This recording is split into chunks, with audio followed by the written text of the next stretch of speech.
આપણો ટોપિક છે પર્ણ. પર્ણ વિશે તમે બધા જાણો છો. જે આપણને લીલા રંગનું દેખાય છે તે છે પર્ણ. પણ આપણને પ્રશ્ન થાય કે પર્ણ ક્યાંથી ઉદ્ભવતું હશે? તો પર્ણ ક્યાંથી ઉદ્ભવતું? ઉદ્ભવ સ્થાન હોય. પર્ણ એ પ્રકાંડ પરથી ઉદ્ભવે છે. બીજો પ્રશ્ન, એનો વિકાસ ક્યાંથી થાય? વિકાસનો મુદ્દો જોઈએ તો વિકાસ ક્યાંથી થાય છે? તો આ છે આપણે ગાંઠ. આપણે ગાંઠ સમજીએ છીએ કે પ્રકાંડ ઉપર ગાંઠ આવેલી હોય છે, એટલે કે એનો વિકાસ, પર્ણનો વિકાસ ગાંઠ પરથી થાય છે.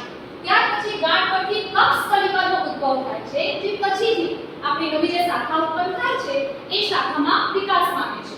ત્યાર પછી પર્ણ કેવી રીતે ગોઠવાય? તો પર્ણ અગ્રાભિવૃદ્ધિ ક્રમમાં ગોઠવાય છે, એટલે કે શાખા ઉપર જે આપણા નવા પર્ણો છે એ ઉપરની તરફ અને જૂના પર્ણો નીચેની તરફ.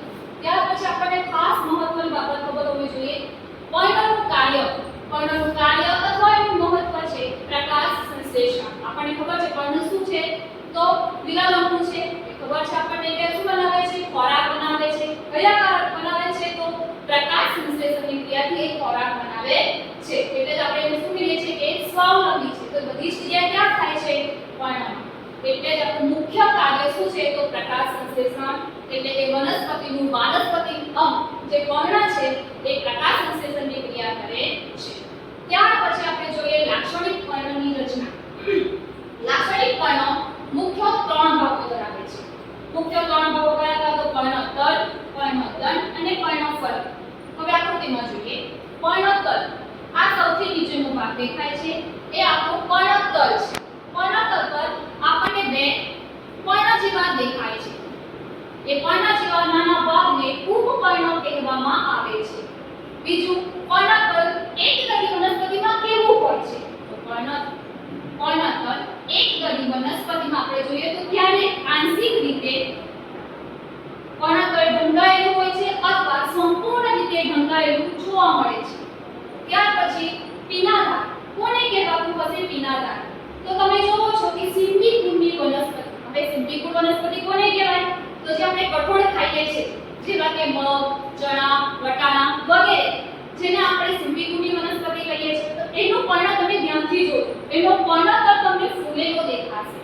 એનો મતલબ થાય છે કે જે ફૂલેલો ભાગ છે એને પીનાધાર કહેવામાં આવે છે. આ જે ભાગ બરાબર પર્ણતલનો ફૂલેલો ભાગ જેને પીનાધાર કહેવામાં આવે છે, જે સિમ્બિકુળની વનસ્પતિમાં જોવા મળે છે. ત્યાર પછી બીજો ભાગ છે પર્ણદંડ. જે આકૃતિમાં જોઈએ આ છે એનો પર્ણદંડ. હવે પર્ણદંડ કેવો હોય છે? તો પર્ણદંડ લાંબો હોય છે, લીલો હોય છે અને નાજુક હોય છે. એ પર્ણને કેવી રીતે ગોઠવે? તો બધા જ પર્ણને, સમગ્ર પર્ણને પ્રકાશ મળી રહે એ રીતે પર્ણદંડ એની ગોઠવણી કરે છે. ત્યારબાદ ત્રીજો ભાગ જોઈએ પર્ણફલક. સૌથી મહત્વનો આ છે એનો પર્ણફલક. પર્ણફલક કેવો હોય છે? તો પર્ણફલક લીલા રંગનો હોય છે, જેમાં શિરા અને સિલિકા જોવા મળે છે. શિરા અને સિલિકા જોવા મળે છે. બીજું, મધ્યમાં મુખ્ય શિરા જોવા મળે છે, જેને મધ્ય શિરા કહેવામાં આવે છે. મધ્ય શિરા. હવે આપણને થાય કે આ બધા શિરા સિલિકા શું છે? એ શું કાર્ય કરતી હશે? તો શિરા અને સિલિકા શું કરે છે? તો પર્ણમાં પાણીનું વહન કરે છે, દ્રવ્યનું વહન કરે છે અને ખનિજનું વહન કરે છે. ત્યારબાદ આપણે જોઈએ શિરા અને સિલિકા છે ગોઠવણીની શું કહેવાય? તો ત્યારબાદ આપણે જોઈએ તો